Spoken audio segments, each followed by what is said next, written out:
Welcome back. Now we stay on the Fort Tenan accident that has shaken the whole country, and our Western Region reporter Willie Lusige talked to some families who were expecting their loved ones in Kakamega in a journey that ended tragically miles away from home. Bus bound to travel all the way from Nairobi to Kakamega had been involved in an accident on Kericho towards Kisumu, and the shocking news broke early in the morning, where we could not maybe find out where the passengers were coming from and where they were heading, especially to be specific on which area. But we have been lucky to find one of the families here in Hayega. Actually, they were traveling from Nairobi to Kakamega to attend their grandmother's burial, and shockingly, some of the members of the family who were on board that bus were involved in an accident, and now we want to speak to the members of the family who actually arrived safe in home. Tutaanza tuna jina lako, nyinyi mlikuwa mnasafiri kwa pamoja, lakini wale walikuwa kwa basi nyingine na nyinyi mshafika, safari ilikuwaje? Yes, tulisafiri from Mombasa tukikuja huku nyumbani kwa matanga. Safari yetu, I thank God, ilikuwa ni nzuri, sisi tulifika salama.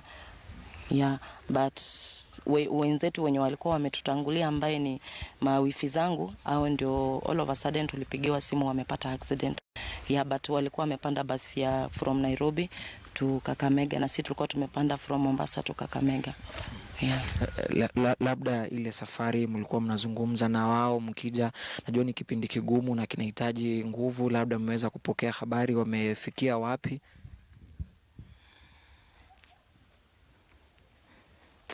Mimi hata siwezi ongea. Labda umepokea habari wamepata majeraha kiasi gani? Yes, tumepata habari. Hata saizi wako hospitali moja, although walikuwa tofauti saizi but wako pamoja. Majeraha yenye wamepata, wamevunjika mguu. So kuna mwenye amevunjika 2 na kuna mwenye amevunjika 1, na wako wanaendelea na kuhudumiwa hospitalini. Yeah. Na labda watu wa familia pia wameenda kuwaona? Yes, watu wa familia wameenda kuona, my husband na wifi yangu mkubwa na mama pia, pamoja na wamama wengine 2. Yeah. Labda tuzungumze pia na mzee kwa kifupi tu. Sasa ulikuwa na matanga kesho, pia mmeweza kuathirika, labda mmeweza kuweka ile shughuli kando mjipange kwanza ama itakuwaje?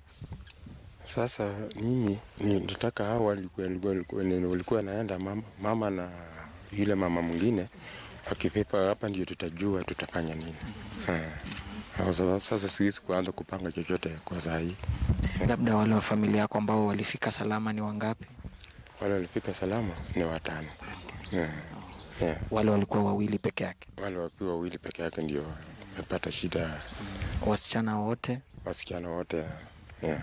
Okay, asante sana. So this is one of the families that have been affected, and you have heard that their family members were involved in that accident, but thank God they are still in hospital, even though they're in a critical condition, and we are praying for them, and we'll keep an eye to update you all the happenings from here in Kakamega to the studio.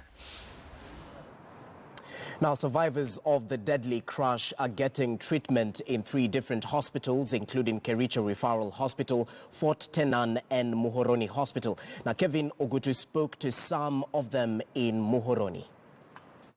Here at the Muhoroni County Hospital, where this morning the hospital administration received 7 people from that particular crash, and as unfortunate as it turned out, 3 of them actually died. They couldn't really make it, and so the 4 that survived were taken to were referred to Jaramogi Odinga Teaching and Referral Hospital.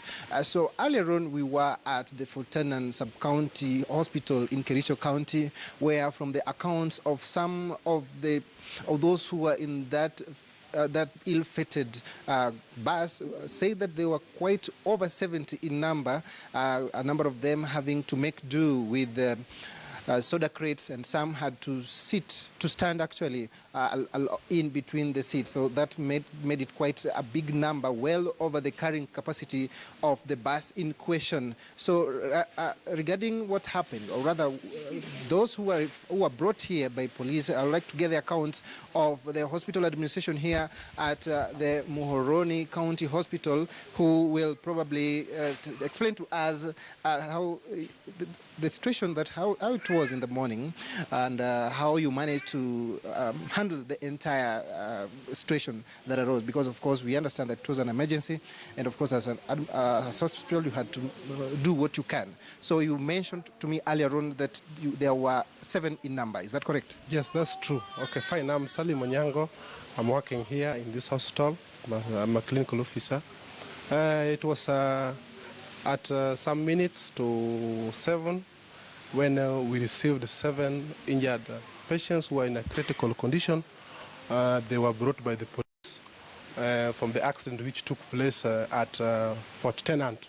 So they were 7 in number, as I've said. 3 were confirmed dead on arrival, and 7 we managed to stitch, we managed to put some IV fluids, but after thorough examination, we found that we could not manage them here. Therefore, we managed to refer them to the higher level, and that is Jaramogi Oginga Odinga Teaching and Referral for further management.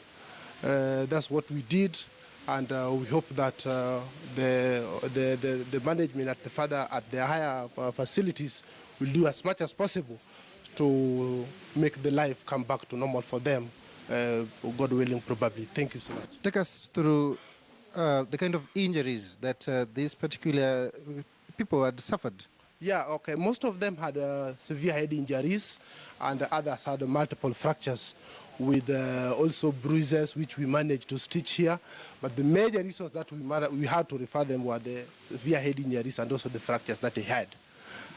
Yes. So regarding those who you referred to Jaramogi Oginga Odinga Teaching, has there been any follow-up? Have you got any information regarding whether they made it or they also succumbed? The ones that were referred, because I was not around by that time, but I've not communicated with the officers that went to the facility, but we have the plan that we are going to do it very soon.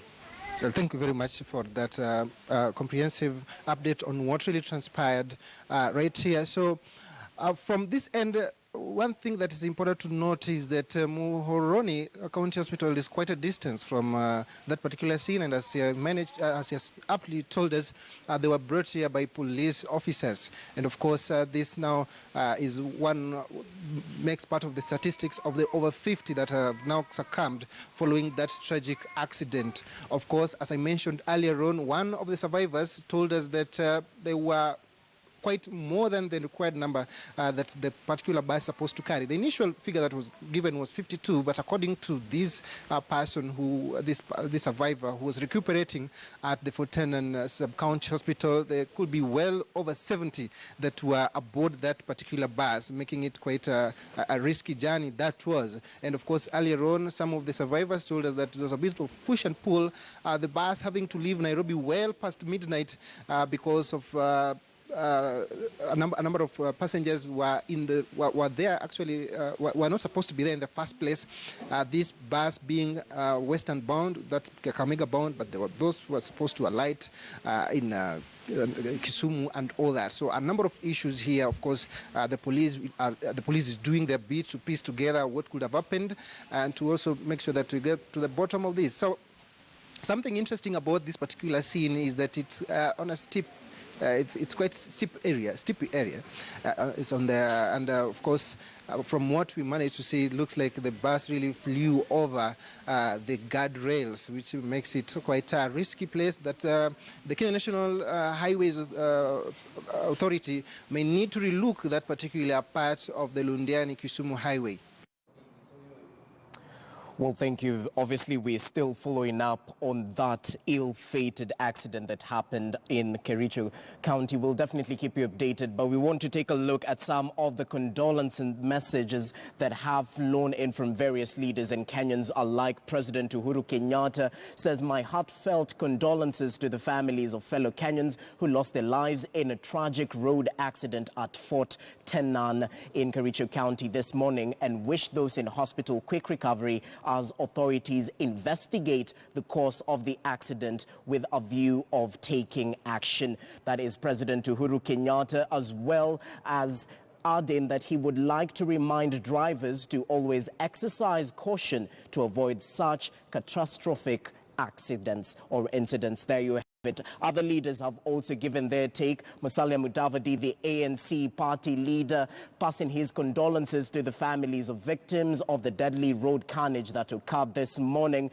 And this devastating accident is yet another blot of the country's traffic enforcement agencies. Now, the scene of the disaster, according to Musalia Mudavadi, was actually quite steep and will definitely send his condolence message, even as he adds it is a known black spot that remains unmanned, even as the death toll from the accident at the spot has continued to increase. Well, he's obviously calling for action by the traffic administration while also passing his condolence message. Gideon Moi, Baringo senator, said he sent his heartfelt condolences to the families who lost their loved ones following the Londiani-Muhoroni Road accident this morning, which has so far claimed 50 lives. But as we've mentioned to you, the number has gone up to 52. We'll definitely keep you updated, even as other Kenyans continue sending their condolence message. There we have it. He wishes